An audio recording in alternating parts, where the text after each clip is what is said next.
पिया यही लेने कहेगा मास्टर तो हमके बना लो अपना हमके बना लो अपना चरण के धूल हो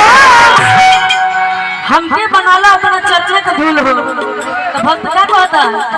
तो भेजता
बिल्कुल भक्त बाबा है भाई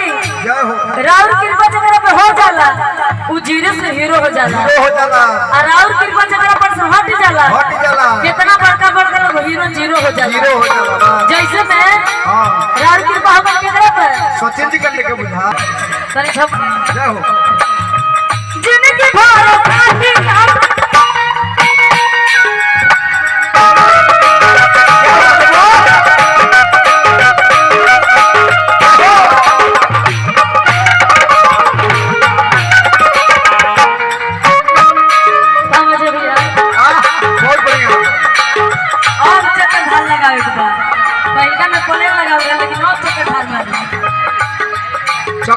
जिंदगी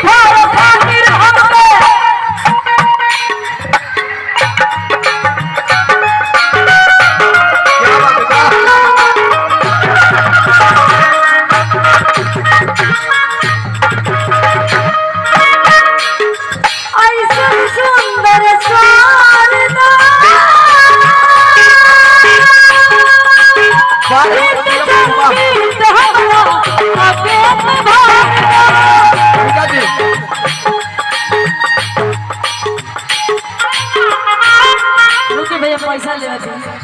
पैसा लगे तो लोग 7 बजे